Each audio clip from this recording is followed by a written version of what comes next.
নমস্কার বন্ধুরা, আধ্যাত্মিক দর্শন চ্যানেলে আপনাদের সবাইকে জানাই স্বাগত। আশা করছি আপনারা প্রত্যেকেই ভালো আছেন এবং সুস্থও আছেন। বন্ধুরা, সামনেই আসতে চলেছে রথযাত্রা, তাই এই রথযাত্রার দিন বাড়িতে এই 5টি গাছ লাগিয়ে দেখুন। বাড়িতে অর্থ আসবে চুম্বকের মতো, সব রকমের বাস্তু দোষ দূর হবে, সংসারে আসবে সুখ, শান্তি ও সমৃদ্ধি, রোগ ব্যাধি জ্বালা যন্ত্রণা থেকে মুক্তি পাবেন, মা লক্ষ্মী ঘরে স্থিত হবেন, পরিবার থেকে আপদ বিপদ সব কিছুই দূর হবে। প্রভু শ্রী জগন্নাথ দেবের আশীর্বাদে আপনার পরিবারে সুখ, শান্তি এবং সমৃদ্ধিতে ভরে উঠবে। বন্ধুরা, সামনেই আসতে চলেছে প্রভু শ্রী জগন্নাথ দেবের রথযাত্রা। সনাতন ধর্মে এই দিনটি অত্যন্ত গুরুত্বপূর্ণ এবং পবিত্র একটি দিন। এই দিনে বাড়িতে গাছ লাগানো অত্যন্ত শুভ এবং মঙ্গলময় বলে মনে করা হয়। তাই রথযাত্রার দিন বাড়িতে প্রায় প্রত্যেকেই একটি করে চারা গাছ লাগান। কিছু কিছু গাছ আছে যা অর্থকে আকৃষ্ট করে। স্বয়ং মা লক্ষ্মী দেবীর এই গাছগুলির মধ্যে দিয়ে আপনারা গৃহে প্রবেশ করবে।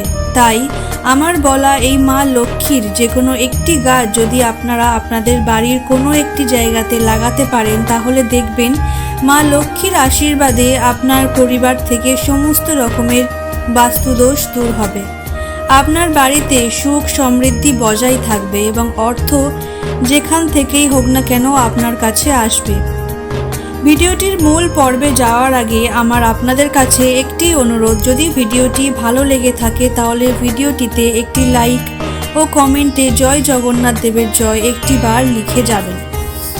আর অবশ্যই করে আপনাদের নিকটবর্তী বন্ধু বান্ধব আত্মীয় পরিজনদের সাথে শেয়ার করতে ভুলবেন না, যাতে তারাও এই ভিডিওটি দেখে কিছুটা উপকৃত হতে পারে।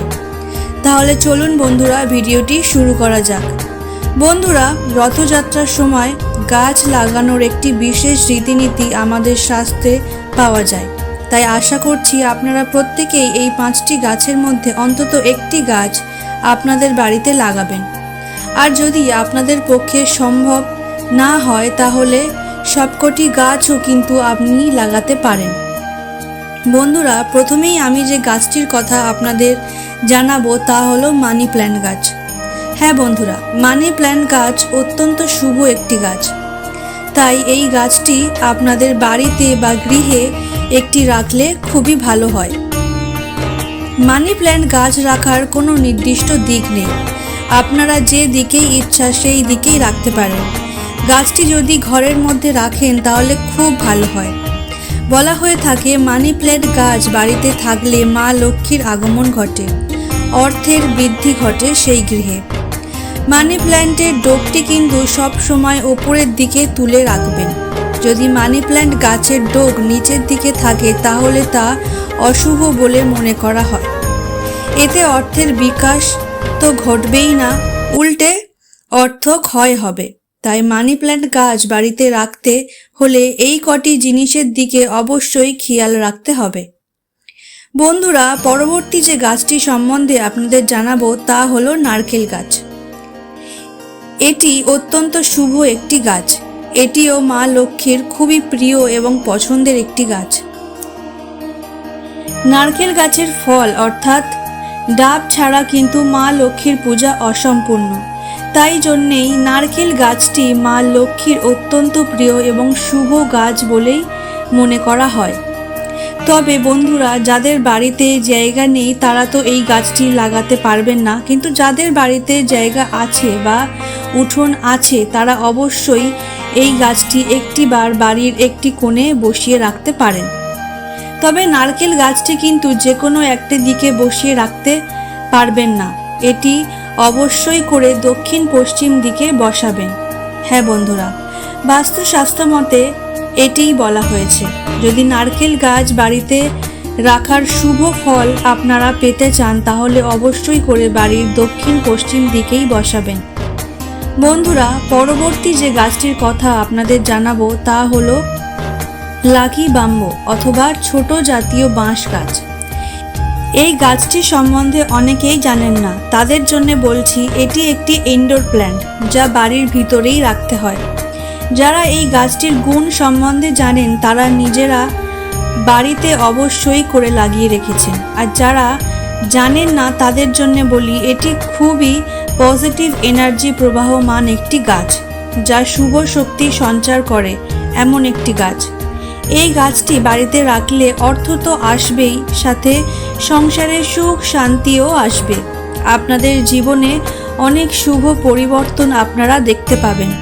প্রচুর সফলতা আসবে আপনাদের জীবনে। সন্তান সুখ লাভ করতে পারবেন আপনারা।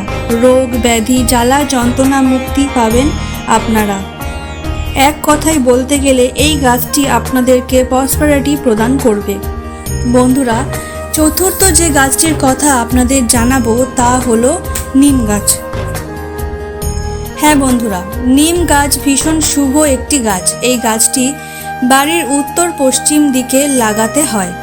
বাস্তুশাস্ত্র মতে নিম গাছটিকে বাড়িতে লাগালে খুবই ভালো বলা হয়ে থাকে, এবং তা অবশ্যই করে যেন উত্তর পশ্চিম দিকেই লাগানো হয়।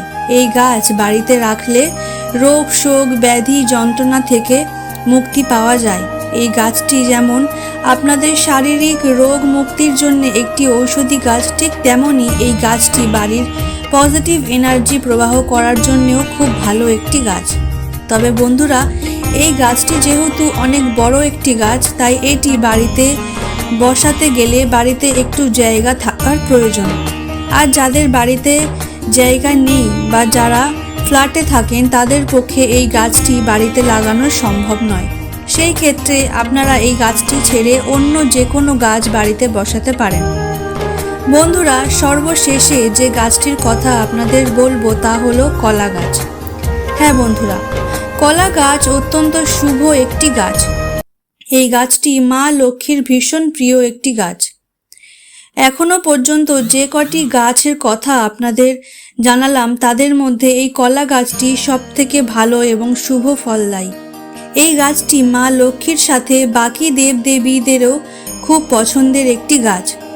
এই গাছটি কিন্তু সব দেবদেবীর পূজাতেই লাগে, তাই এই গাছটিকে অত্যন্ত শুভ একটি গাছ বলে মনে করা হয়। বন্ধুরা, আপনারা যারা বাড়িতে এই গাছটি লাগাতে চান তারা কিন্তু অবশ্যই করে উত্তর পূর্ব দিকেই বসাবেন। হ্যাঁ বন্ধুরা, কলা গাছ বাড়ির উত্তর দিকে বা উত্তর পূর্ব দিকে না বসালে এর কিন্তু কোনো শুভ ফলই আপনারা পাবেন না। তাই বন্ধুরা, এই গাছটি অবশ্যই বাড়ির উত্তর পূর্ব দিকেই বসাবেন। বাস্তুশাস্ত্র মতে এমনটাই বলা হয়েছে। তবে বন্ধুরা, যাদের বাড়িতে জায়গা আছে তারা তো তাদের বাড়িতেই বসাতে পারবেন, তবে যাদের বাড়িতে জায়গা নেই তারা ছাদেও বসাতে পারেন। বন্ধুরা, আজকের মতো ভিডিওটি এখানেই শেষ করছি। আশা করছি ভিডিওটি আপনাদের ভীষণ ভালো লেগেছে, আর ভিডিওটি শেষ পর্যন্ত দেখার জন্যে ধন্যবাদ।